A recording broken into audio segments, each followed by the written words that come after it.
Boa noite, meu irmão. Boa noite, minha irmã. Vamos iniciar o nosso encontro de hoje invocando a Trindade Santa. Nós estamos reunidos e reunidas em nome do Pai, do Filho e do Espírito Santo. Amém. Bem-vindo, bem-vinda. Nós vamos hoje retomar a nossa reflexão sobre a leitura orante da Palavra de Deus. Lembrando que o que nós estamos fazendo nesse primeiro momento é compreendendo a estrutura, né, o método que vamos colocar a serviço do conhecimento e, consequentemente, da oração a partir da palavra de Deus.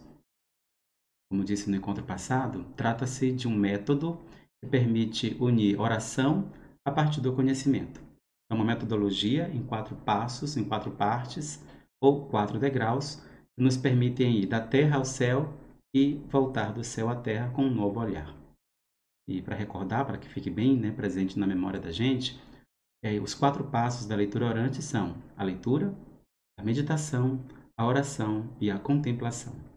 Em latim se diz alexio, a meditatio, a oratio e a contemplatio.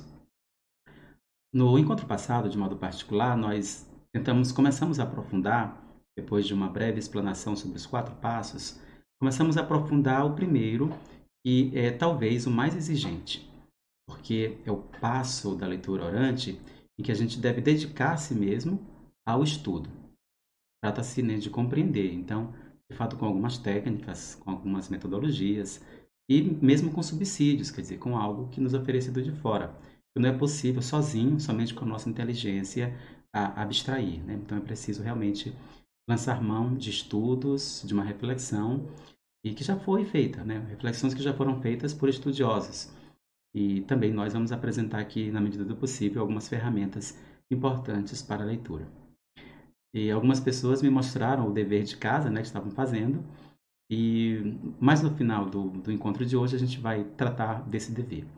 Queria retomar então um aspecto da leitura, e a gente falava, né, que a leitura, em primeiro lugar, é preciso delimitar o texto, que a gente vai meditar, sobre o qual a gente vai meditar, e a delimitação então é identificar, é cortar, né, cortar no início, cortar no final e tirar esse texto para fixar o olhar sobre ele. Quer dizer, é este o texto que nós vamos meditar, nós vamos refletir, a partir do qual nós vamos elevar a nossa oração a Deus. É esse texto que nós queremos saborear, né, a contemplação. E, claro, uma vez delimitado o texto, a gente tem que saber que tipo de texto nós temos aqui diante de nós. É a pergunta sobre o gênero literário. Hoje nós queremos aprofundar um pouco mais, realmente, essa história do gênero literário. A leitura, então, a leitura do texto se faz com bastante atenção. E, repito, é talvez o passo mais exigente, porque ele não é a finalidade, ele, na verdade, é a porta de entrada.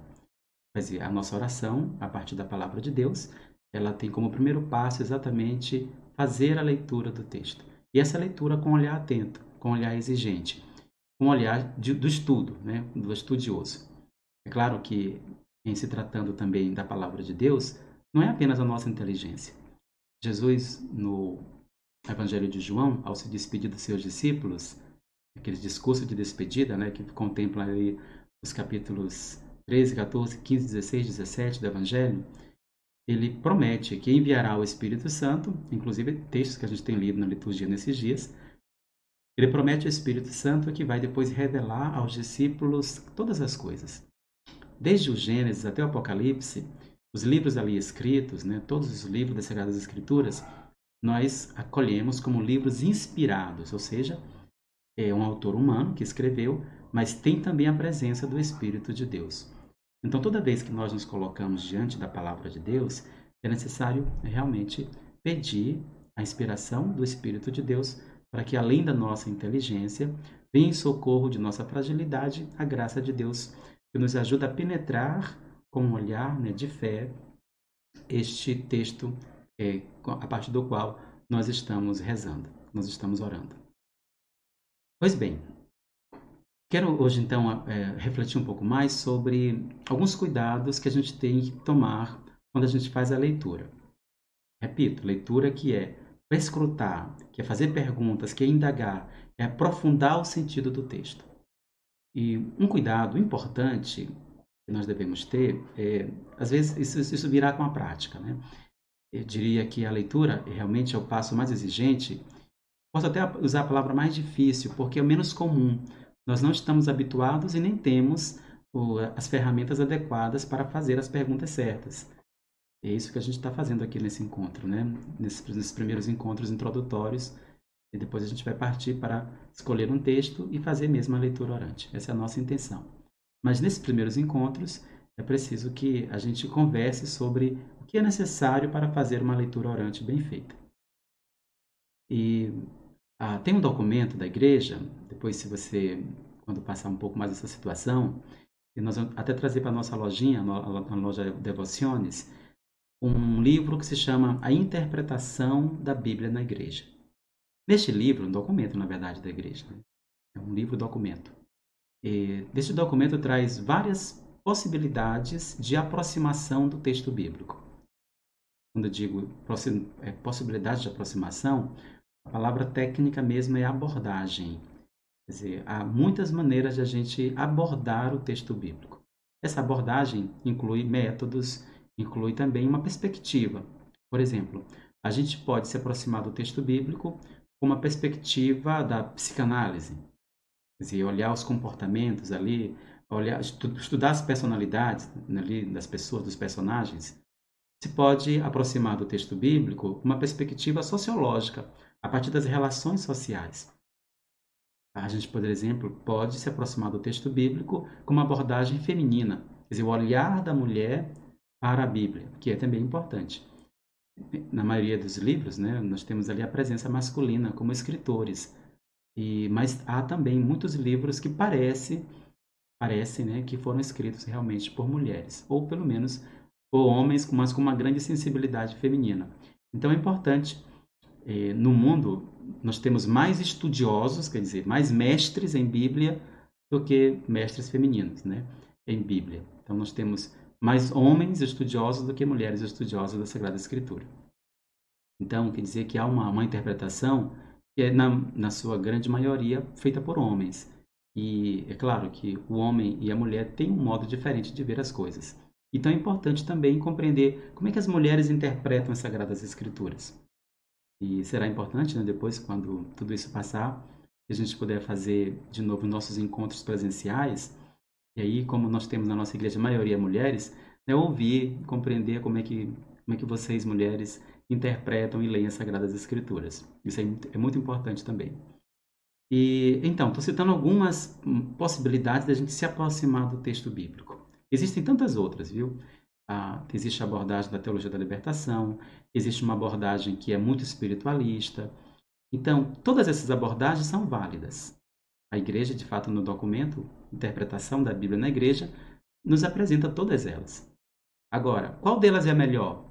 Aí uma resposta que não se pode dar. Quer dizer, todas são boas. Nenhuma é absoluta. Na verdade, elas se complementam. Nenhuma é capaz de compreender, de esgotar o sentido profundo de um texto bíblico. E mesmo usando todas essas abordagens, ainda assim haverá algo que nos escapará. Repito, né? É uma palavra que é a palavra de Deus, escrita por mãos humanas, por uma inteligência humana, mas tem também ali é também palavra de Deus.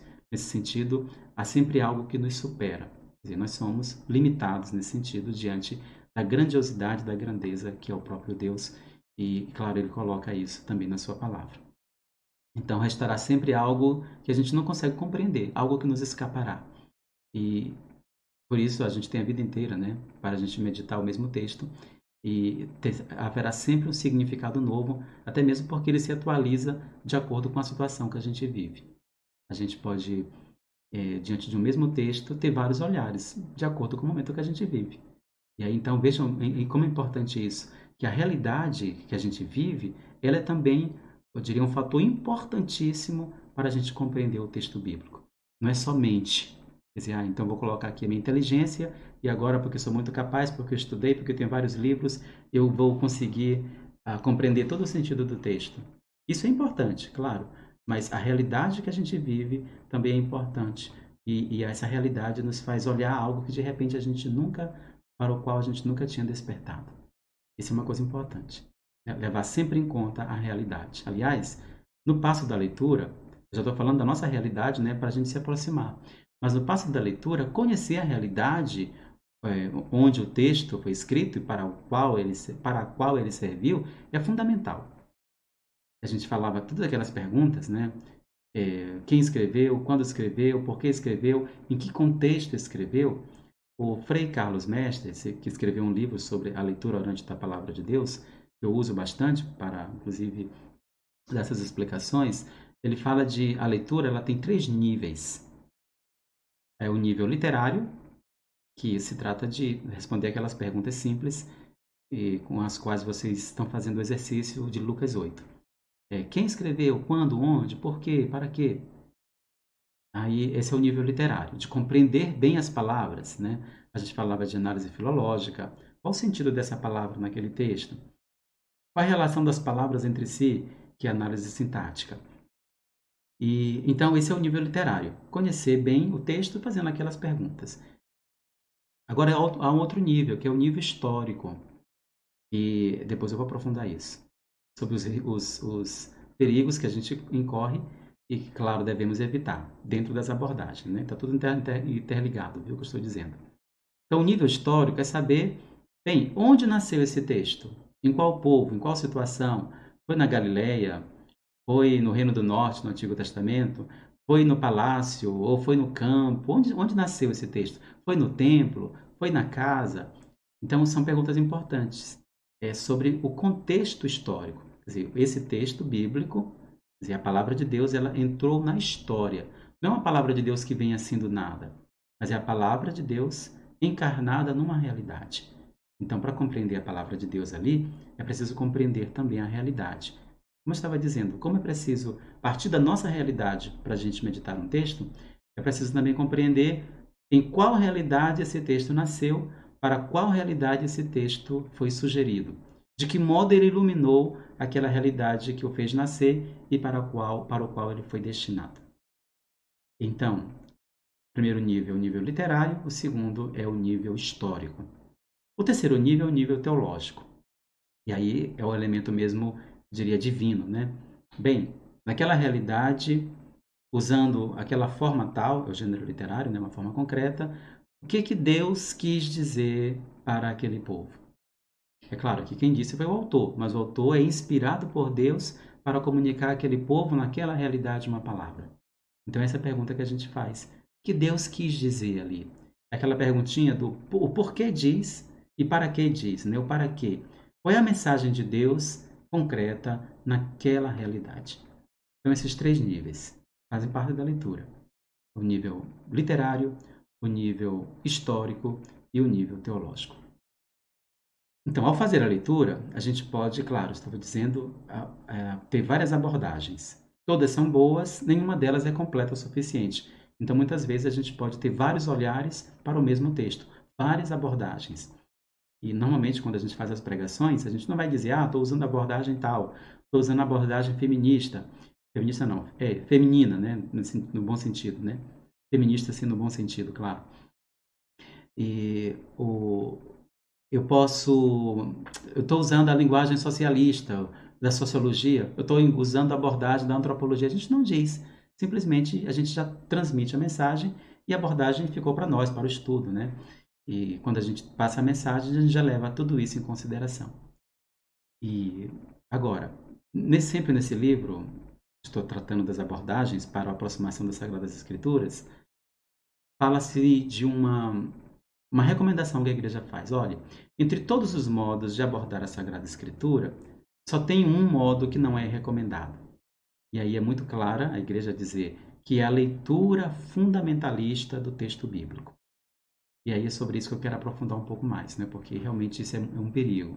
Na verdade, todo fundamentalismo é perigoso, seja em qualquer situação. Para um texto bíblico, porque palavra de Deus, eu diria para os livros religiosos, tem um agravante porque esses livros são sagrados. Então, usar de fundamentalismo nessas situações significa dizer que isso é Deus que está fazendo. Então, isso adquire uma força muito grande. E em nome do fundamentalismo, é que ao longo da história da humanidade, muitas pessoas, em nome de Deus, vários deuses, né, quer dizer, de acordo com a sua religião, já se cometeu atrocidades, viu? Já se matou por conta exatamente dessa leitura fundamentalista. Então, o que vem a ser a leitura fundamentalista? A leitura fundamentalista, ela não é recomendada exatamente por ela negar qualquer tipo de metodologia, qualquer tipo de método para ler as Escrituras. A leitura fundamentalista parte de um princípio muito simples. Olhe, a Bíblia é a palavra de Deus. Aqui, aquilo que está escrito é isso que Deus disse. Nós chamamos isso também de literalismo, quer dizer, a leitura literária, ou popularmente a gente diz a leitura ao pé da letra. É muito comum, né? Às vezes a gente quer dizer algo e usa uma expressão forte, e a pessoa não compreende o significado que está por trás e diz. Aí a gente reclama, mas você tomou minha expressão ao pé da letra. Quer dizer, você não levou em conta que com essa expressão, na verdade, eu queria dizer outra coisa. E a Bíblia, obviamente, nós estamos falando aqui agora de literatura, né?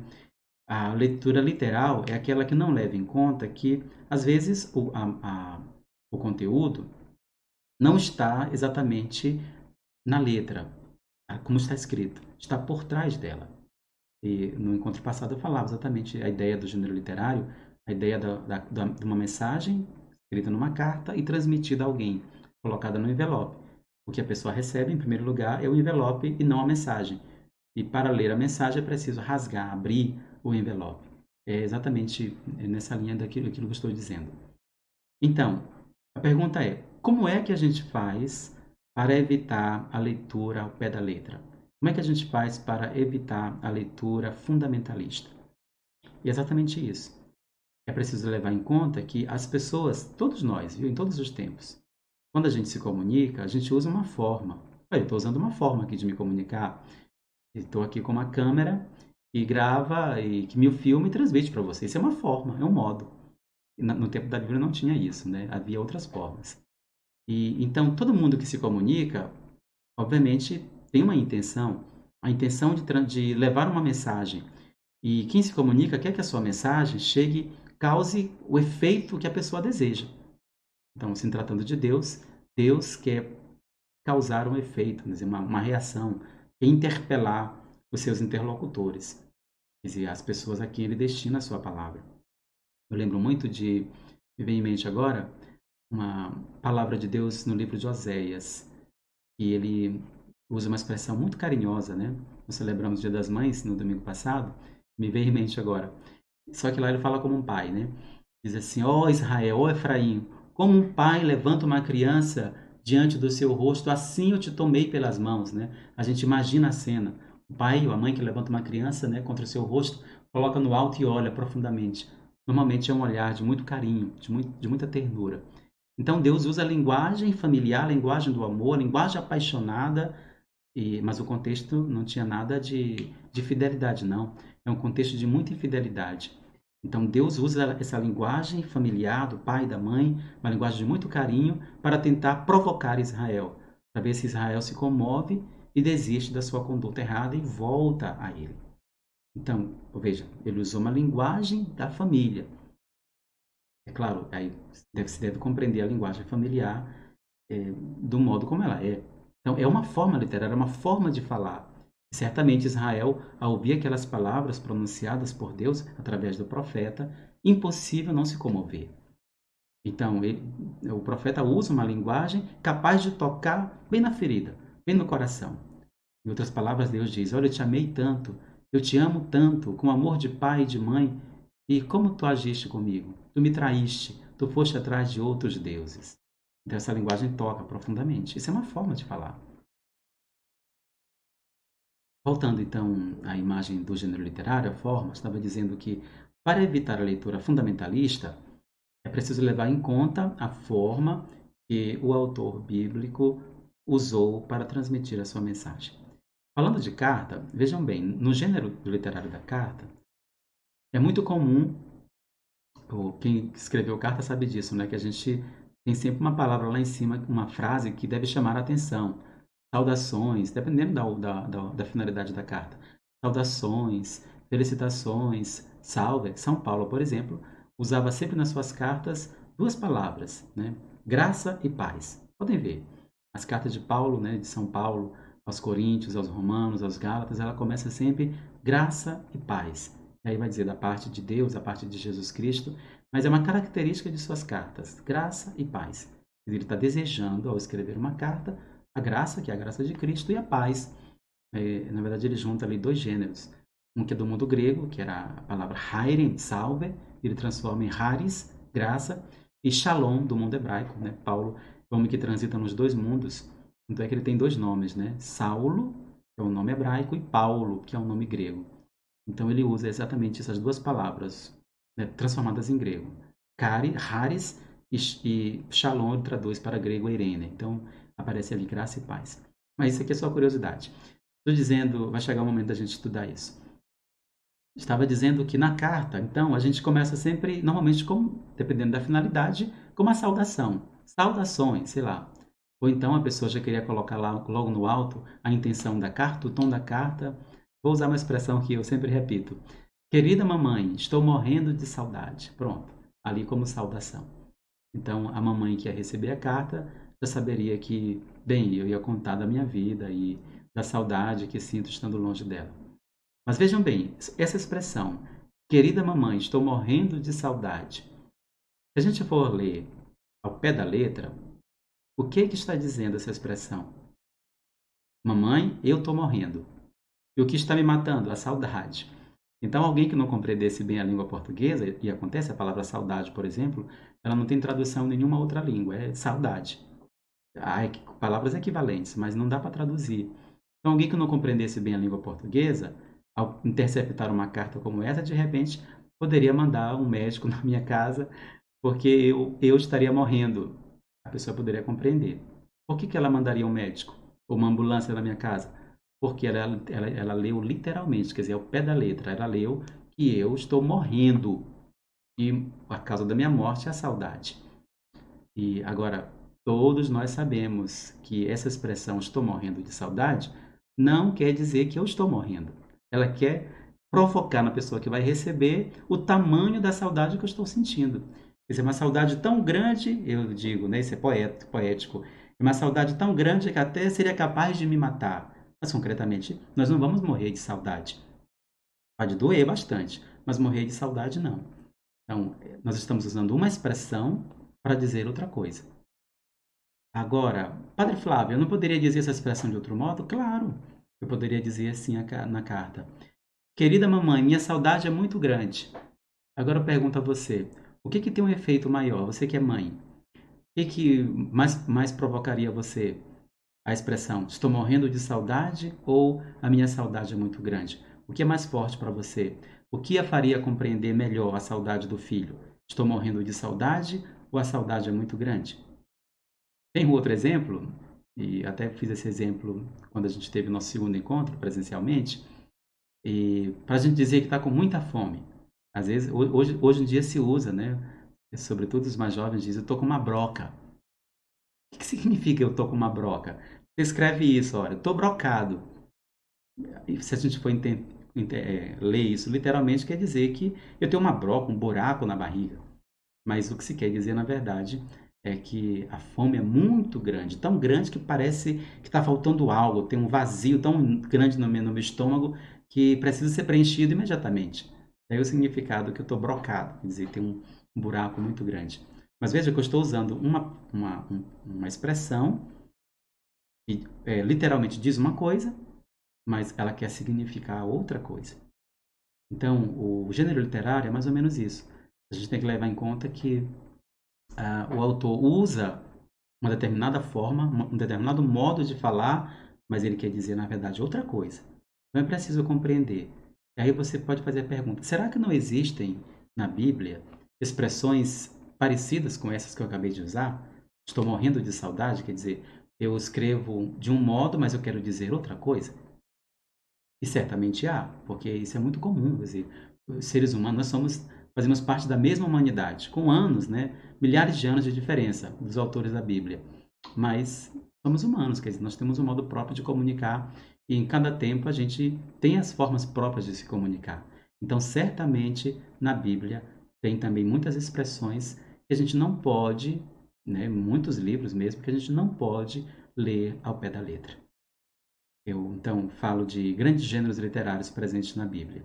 Isso aqui é importante, né? Isso faz parte do estudo. Cada gênero literário eh, tem um modo próprio da gente abordá-lo. E como é que eu leio uma parábola? Como é que eu leio um conto de milagre? Como é que eu leio uma poesia? Como é que eu leio uma narrativa bíblica? Como é que eu leio uma história bíblica? Como é que a gente lê? Evangelho, é um gênero literário. Como é que a gente lê o Evangelho? A carta, como é que a gente lê a carta? O gênero apocalíptico, que é o que mais amedronta normalmente o nosso povo mesmo, né? O livro do Apocalipse, que traz ali coisas extraordinárias, terríveis. Então é um livro que amedronta. Mas amedronta exatamente por causa da linguagem, que na verdade quer dizer uma outra coisa, uma linguagem de esperança. Aliás, a linguagem é dura, mas a mensagem por trás dessa linguagem é uma mensagem de esperança, de fé, de resistência, de fidelidade, da parte de Deus, não então exortando a gente também a ter fidelidade. Vejam bem, então, irmãos e irmãs, para a gente evitar o fundamentalismo, o que é preciso fazer? Resposta: conhecer bem o gênero literário de cada página da Bíblia. Então, nesses nossos exercícios, a gente vai se esforçar para a gente compreender qual é o gênero literário. Repito, isso aqui não dá para você, se você está iniciando o estudo bíblico, não dá para você adivinhar. Não é adivinhar. Você tem que ter ferramentas que ajudem você. Assim, né? Como eu não nasci sabendo essas coisas. Eu fiz teologia aqui em São Luís, e a gente tem Bíblia todos os anos, em todos os semestres, nos 4 anos de teologia. A gente estuda a Bíblia, né, do Gênesis ao Apocalipse. E depois eu fui ainda aprofundar, estudar 4 anos e meio só sobre Bíblia, lá no Pontifício Instituto Bíblico de Roma. E então, quer dizer que essa linguagem, esse conhecimento, eu precisei de adquirir, não nasci com ele. Então, ele é externo mesmo, exterior. E é isso que a gente quer um pouco nesses nossos encontros, é, partilhar esses conhecimentos e indicar outras fontes para que você possa aprofundar. Então, conhecer o gênero literário é fundamental, é indispensável para a gente evitar o fundamentalismo bíblico. Tá bom? Outra coisa ligada ao fundamentalismo é o chamado dogmatismo. O dogmatismo é também uma espécie de fundamentalismo. E o que é o dogmatismo? É quando a gente pega uma passagem bíblica, às vezes um versículo solto, e a gente atribui a este versículo, ou uma página, né, um trecho, falava no contrapassado de perícope, quer dizer, uma passagem bíblica. A gente pega, tira do seu contexto e diz, olha, é a palavra de Deus. Então, se é a palavra de Deus, eu tiro de lá e eu boto em qualquer lugar. E é muito comum a gente ver em carros, né? Quer dizer, uma frasezinha e tirada do texto bíblico e pronto, a pessoa põe no carro ali. É muito comum a gente ler Deus é fiel. Ou então, para Deus nada é impossível. E assim vai, né? Então, não estou dizendo que está errado, não, pelo amor de Deus. Quer dizer, que Deus é fiel, é claro que Deus é fiel. Mas, em qual contexto se disse que Deus é fiel? Em que consiste essa fidelidade de Deus? Onde está escrita aquela frase? Então, o dogmatismo é exatamente isso. Claro, nessa frase Deus é fiel não tem nada demais, né? Para Deus nada é impossível, também não tem nada demais em parte. Porque de repente a gente pode correr o risco de aplicar essa frase para toda e qualquer situação. E de quase passando uma ideia que a gente tem de Deus, que a gente gostaria. Talvez não seja. Isso a gente pode abordar um pouquinho mais para frente ao fazer algumas leituras orantes sobre as imagens de Deus. E há muitas imagens de Deus. E é sempre é bom a gente se perguntar, mas essa imagem é do Deus verdadeiro, do Deus de Jesus Cristo? Há muitas ideias de Deus. E as ideias de Deus, às vezes, são falsos deuses. Então, é importante se perguntar sobre o Deus de Jesus. Esse nosso, então, encontro com a leitura orante quer também nos ajudar a procurar nas Escrituras o rosto verdadeiro do verdadeiro Deus de Jesus Cristo. Isso é muito importante para a nossa fé, para a nossa vida. E então, o dogmatismo é isso, retomando. É pegar um texto, isolá-lo do seu contexto e atribuir a ele um valor universal. Em qualquer tempo e lugar. Não, isso é palavra de Deus, está aqui. Tirei da Bíblia, então é palavra de Deus. E você aplica isso. Às vezes até para calar alguém, né? Até para oprimir alguém. Tem uma palavra, as mulheres não vão gostar não, mas eu vou dizer. a carta de São Paulo aos Efésios.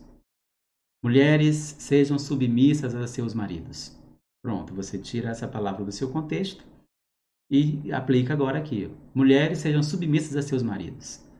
As mulheres vão gostar disso, quer dizer, com toda a, eu diria, a reflexão sobre a igualdade do homem e da mulher, né, com a mesma dignidade, e mesmo na relação familiar, direitos e deveres, as responsabilidades que são compartilhadas, então pressupõe um grau de igualdade entre os dois, nada de submissão. Mas a palavra de Deus está aqui. Bem, mas vamos devolver essa palavra lá para o seu contexto. Em que contexto, em que situação Paulo escreveu isso aos Efésios? Aí, devolvendo o texto ao seu contexto, o texto, mas então, realmente, nós estamos numa cultura, que é a cultura judaica, que de fato dizia isso, que o homem é a cabeça da mulher. Então a mulher tem que ser submissa, não tem vontade própria. É o homem que direciona o que ela vai fazer. Mas em seguida, Paulo diz uma outra frase: Maridos, amem suas esposas como Cristo amou a sua igreja. Então vejam bem que Paulo é um homem do seu tempo, da cultura. Quer dizer, ele tem um modo de pensar e nós também somos assim. Nós pensamos de acordo com a nossa cultura. Depois, quem vai nos julgar são outras gerações que virão depois de nós e vão dizer: olha, como o pessoal do ano de 2020 pensava, como reagiram as pessoas lá quando aconteceu aquela grande pandemia, o que diziam os governantes, como agiram os governantes, por que eles agiram assim? Então outras gerações vão nos julgar e podem enxergar melhor do que nós, né? E vão poder dizer, depois que tudo tiver passado, quem foi que acertou, quem foi que errou. E por quais razões também, né? Isso tudo é possível. Dizer, olha, mas o padre Flávio disse isso porque ele estava vivendo tal situação assim, assim, assim. Então, por isso que ele disse isso. E é isso mesmo, né? Às vezes nós agimos conforme a gente acha que é correto. As motivações, né? Quer dizer, eu como padre, vou agir conforme as orientações da igreja. E respeitando, obviamente, nesse caso concreto aqui, as autoridades sanitárias, os governantes, a gente vai nessa linha. Mas depois de nós e outras gerações, vão poder enxergar muito mais coisas sobre nós mesmos e vão dizer, é o que a gente agora faz. Quer dizer, a gente não tinha condições de agir, por exemplo, eu não posso agir pensando em daqui a 50 anos. Normalmente as nossas ações, elas dependem do aqui e agora. Claro que a gente pode projetar, né, olha para o passado, aprender a lição do passado, pode pensar algo do futuro, mas normalmente nós agimos a partir do contexto no qual nós estamos inseridos. Essa é a nossa situação. Então, essa mesma reflexão a gente joga para o texto bíblico.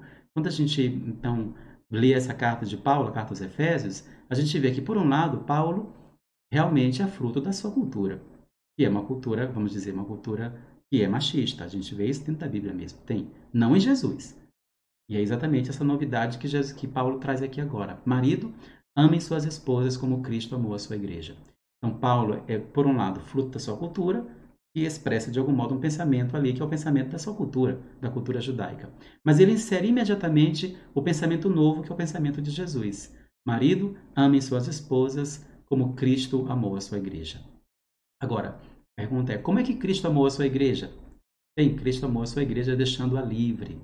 Livre para seguir, livre para amar, livre para comprometer-se. Jamais, pode ver, Jesus jamais submeteu alguns dos seus discípulos. Sim, procurou ensiná-los quando eles erraram. Muitas vezes perdeu a paciência com eles porque não compreendiam. Mas jamais Jesus quis que eles fossem escravos. Pelo contrário, Jesus podia, tinha força, tinha poder para isso. Inclusive para descer da cruz e fazer todo mundo acreditar. Mas ele não fez, exatamente por respeitar o princípio da liberdade da pessoa.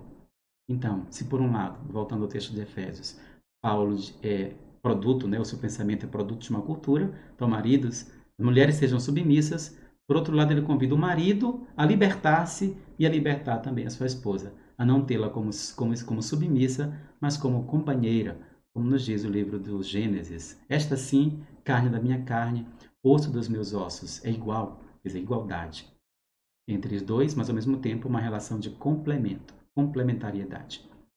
Pois bem, estou falando esse exemplo acerca do dogmatismo. É muito comum, e sei que muita gente faz isso, e muitas vezes dá certo, né? Mas cuidado, porque é uma espécie de dogmatismo.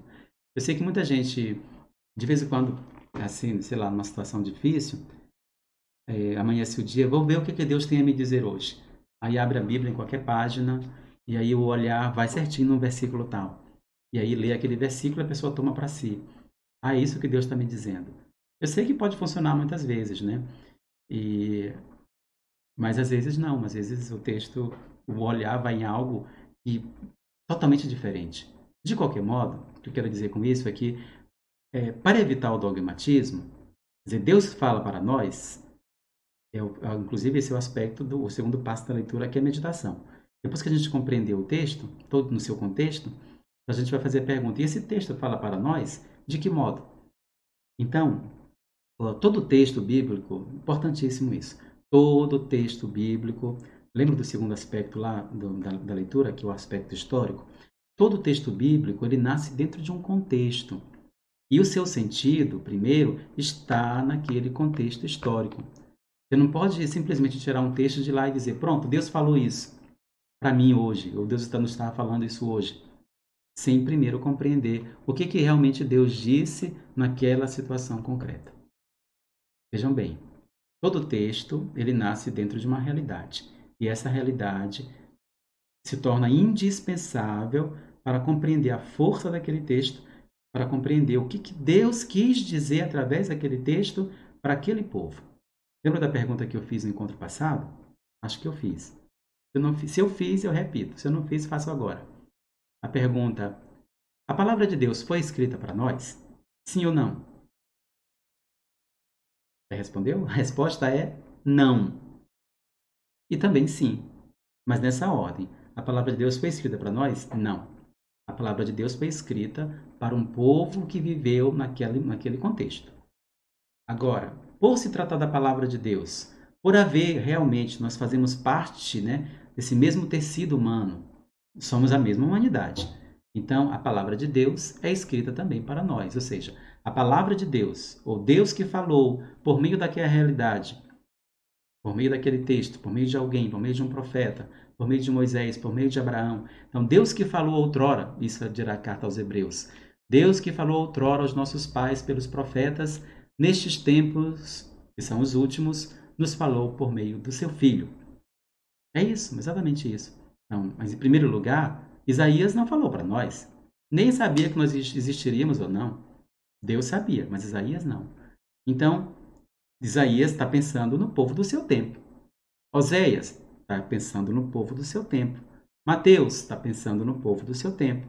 Lucas está pensando no povo do seu tempo. João está pensando no povo do seu tempo.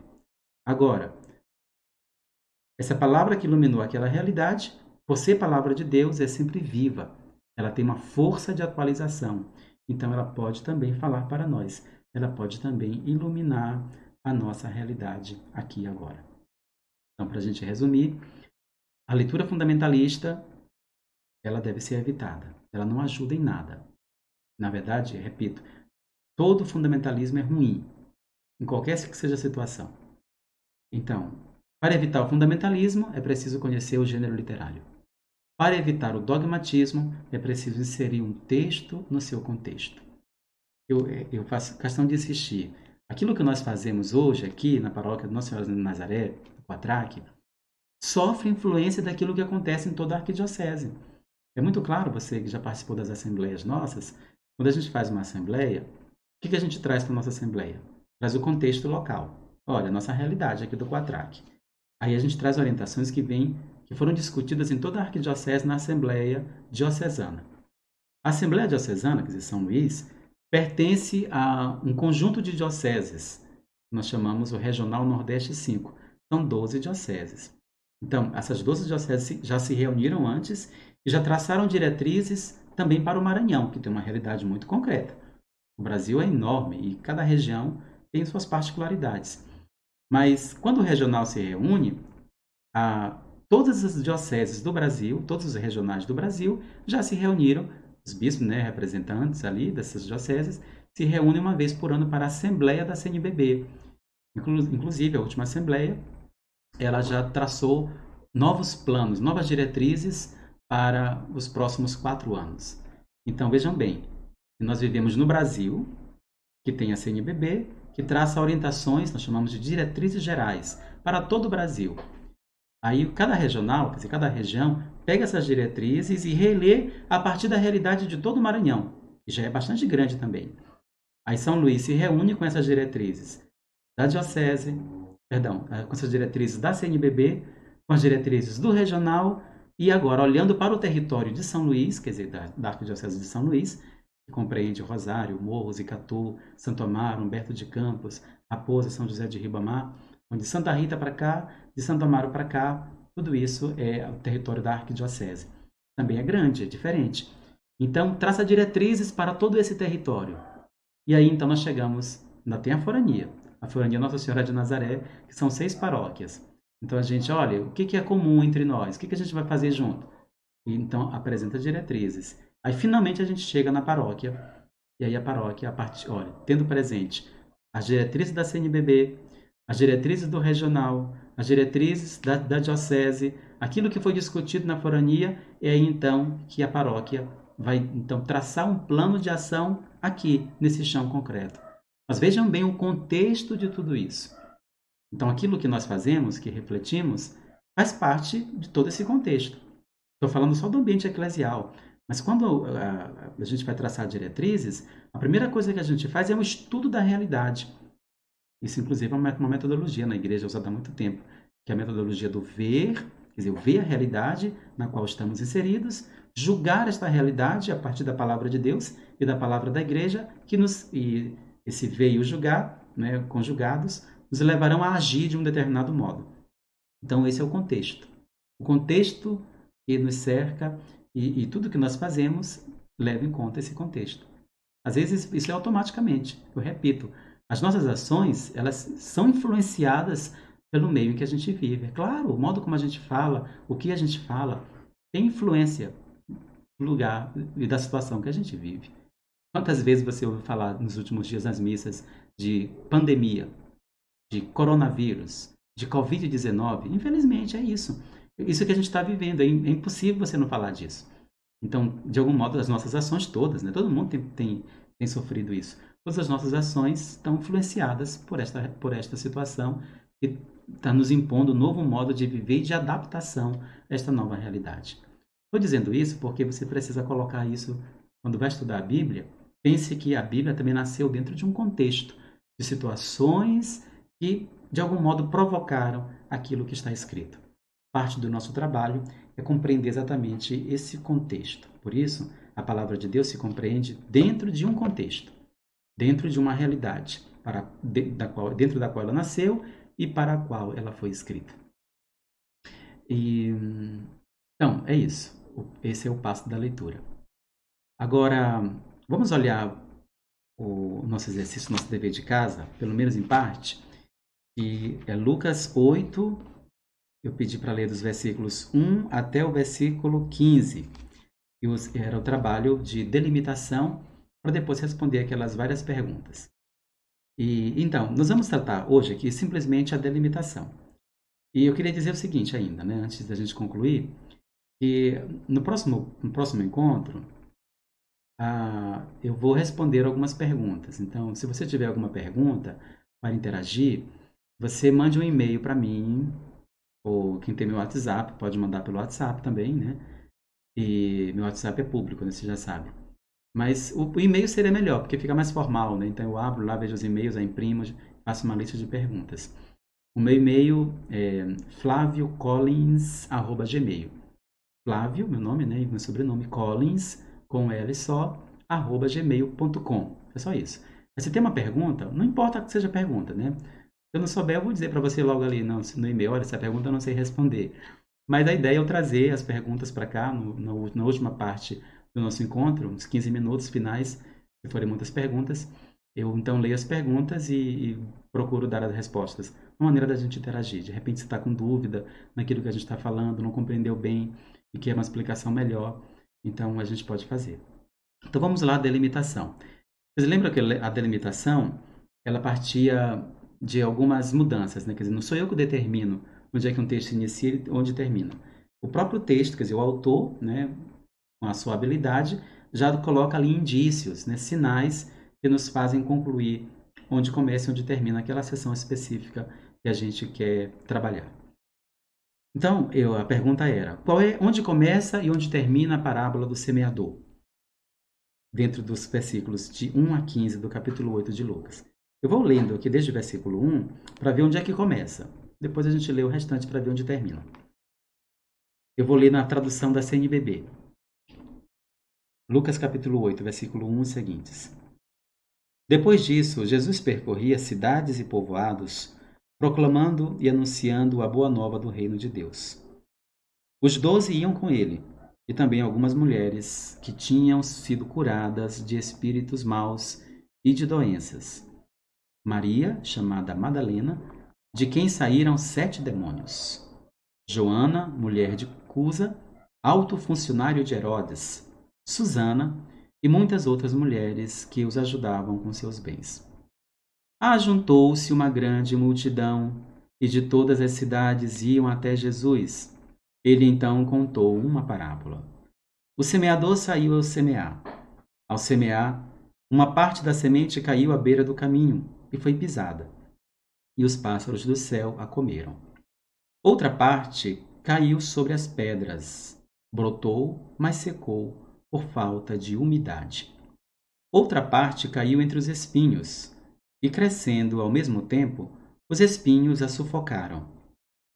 Ainda outra parte caiu em terra boa, brotou e deu frutos até 100 por um. Depois de dizer isso, ele exclamou: Quem tem ouvidos para ouvir, ouça. Então a pergunta é: onde começa a parábola do semeador? E a gente já tratou desse texto, algumas pessoas estiveram presentes lá no nosso encontro, e gerou uma grande dúvida, né? Começa no versículo 4 ou começa no versículo 5? Aí as pessoas já muito precisas, né? Já muito, diria, literalistas diziam, começa no versículo 5, quando ele disse, o semeador saiu a semear. E tem razão mesmo, né? O coração da parábola começa ali, o semeador saiu a semear.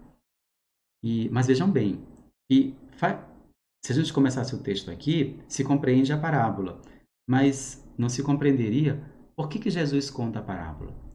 Então, a gente diz assim, no conto da parábola, é preciso inserir também o versículo 4, que é a introdução. Quer dizer, é o que vai dizer, né, dar o contexto e o motivo pelo qual Jesus vai contar a parábola. Então, começa ali. Ajuntou-se uma grande multidão e de todas as cidades iam até Jesus. Ele, então, contou uma parábola. Começa ali. Mas veja bem que há uma diferença entre o versículo 4 e aquilo que é narrado antes. Nos versículos anteriores, olha, versículo de 1 até o versículo 3, Lucas, que é o evangelista, faz um resumo. Nós chamamos de síntese, né? É muito comum os evangelistas fazerem isso. É muita coisa que Jesus faz, né? Tem um evangelista que até diz assim, olha, Jesus fez e disse tantas coisas que a gente fosse escrever, não haveria no mundo não haveria espaço para tantos livros que a gente escreveria, diz ele. Olha que ele está radicalizando, né? O mundo é enorme. Mas ele vai dizer que Jesus fez e ensinou muitas coisas, mas ele selecionou algumas. E assim os evangelistas fazem. Eles selecionam algumas coisas. Então, aqui e acolá, eles fazem sínteses, quer dizer, descrevem uma grande atividade de Jesus, mas de uma maneira sintética. Fazem um resumo daquilo que Jesus fez. E é o que Lucas faz aqui nos versículos 1 a 3. Jesus percorria cidades e povoados, proclamando e anunciando a boa nova. Então, esse é uma espécie de, também uma maneira de falar, é um resumo. E aí há uma passagem, vejam bem. De repente, olha, é como se Jesus estivesse, sei lá, andando por algum lugar. E aí, enquanto anda, Lucas faz um resumo e Jesus está lá caminhando. Então há uma diferença aqui, né? E aí, de repente, Lucas conclui o seu resumo e apresenta de novo Jesus, que se encontra agora com multidões. Aí você tem uma passagem dos versículos 1 a 3 para o versículo 4. Nós estamos falando de um resumo, então é um assunto, né? Lucas sintetiza ali, inclusive, falando da presença das mulheres admitidas como discípulas, coisa que era uma novidade. Não havia naquela cultura essa possibilidade. Mas Jesus inaugura um novo modo, graças a Deus. E então a gente sai de um resumo, de uma síntese, para agora um novo tipo de texto, que é uma parábola. Quer dizer, nós temos uma cena diferente. Tem um resumo, uma síntese, e agora uma cena em que multidões se ajuntam a Jesus e Jesus começa a falar. Então você tem aqui uma passagem clara. Então, no versículo 3, Lucas concluiu o seu resumo. Veja bem, aqueles que vão dizer, mas padre, mas o senhor disse que a parábola começou no versículo 5. Mas, vejam bem, você poderia ligar o versículo 4 ao versículo 3? Não ficaria sem sentido? Se você acrescentasse assim, o finalzinho do versículo 3. Joana, mulher de Cusa, alto funcionário de Herodes, Susana e muitas outras mulheres que os ajudavam com seus bens. Ajuntou-se uma grande multidão de todas as cidades iam até Jesus. Ele então contou uma parábola. E aí, o versículo 4 você liga com o final do versículo 3? Ou ele tem mais sentido com aquilo que vem a seguir?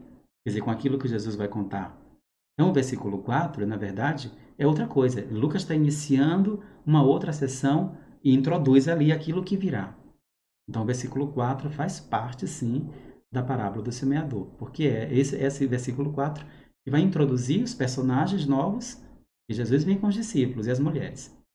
Quando eu digo os discípulos, as mulheres estão incluídas, viu? Estou só acentuando para dizer, porque na nossa cabeça os discípulos são os homens. Mas os discípulos, entenda-se, todos que seguiam Jesus, incluindo aquelas mulheres ali. Então, discípulos e discípulas. Então, fez aquele resumo, o que Jesus fazia, com a presença também das mulheres discípulas, e agora ele inicia uma nova sessão com a chegada das multidões, e aí Jesus vai contar uma parábola. O leitor, quer dizer, você, desculpa, o leitor nosso, né, você que está fazendo o estudo conosco, certamente compreendeu que no finalzinho, depois de dizer isso, ele exclamou: quem tem ouvidos para ouvir, ouça. Quer dizer, ele concluiu ali, de algum modo, a sua fala. Mas o texto continua. Seus discípulos faziam perguntas sobre o sentido da parábola. Jesus então lhes disse: a vós foi dado conhecer os mistérios do reino de Deus. Aos outros, porém, só por meio de parábolas, de modo que olhando não enxergam e ouvindo não entendem. Aí a pergunta é: o versículo agora 9, 10 que eu li, eles fazem parte da parábola? Ou a parábola se concluiu ali no versículo 8? É claro que há uma ligação, isso sem dúvida, né? Há uma ligação entre eles. Mas vejam bem, a pergunta é: será que os discípulos perguntaram para Jesus, no meio da multidão, fizeram essa pergunta para ele? E parte da delimitação, não falei no encontro passado, mas inclui também na delimitação de um texto a gente olhar os textos paralelos. O que são textos paralelos? No caso dos evangelhos, veja se Mateus também traz a parábola do semeador. Veja se Marcos também traz a parábola do semeador. E aí eu vou concluir esse encontro de hoje com essa perguntinha. Vejam que é mais uma tarefa. Tem aqui todas aquelas outras perguntas que a gente vai responder no início do próximo encontro. Quem fala, por que fala, quando fala, onde fala. Quem ainda não fez, tem mais essa oportunidade. Mas vejam também, acrescentando essa tarefa, de procurar no Evangelho de Mateus e no Evangelho de Marcos a passagem onde fala da parábola do semeador. Para responder essa pergunta, se os discípulos fizeram essa pergunta para Jesus lá no meio da multidão ou se foi em outro momento. Isso nos ajuda a delimitar onde termina, nesse caso aqui, a parábola do semeador. Está bem? Então, desejo a você um bom trabalho. Repito, a leitura vai nos tomar tempo, porque realmente ele é um estudo. Nesse sentido, ele requer de nós perseverança, fidelidade.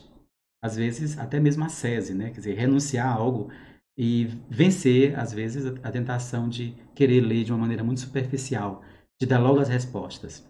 Não, a leitura requer de nós atenção. Ler com atenção, com o desejo de quem quer depois colher os frutos de uma boa leitura bíblica. Mas para colher esses frutos é preciso entrar. E a leitura é a porta de entrada. E por ser entrar é mais difícil nesse caso, né? Então, paciência, perseverança e com a ajuda da graça de Deus, do seu Espírito, nós conseguiremos. O Senhor nos abençoe hoje e nos guarde sempre. Ele que é Pai, Filho e Espírito Santo. Amém. Um abraço a todos.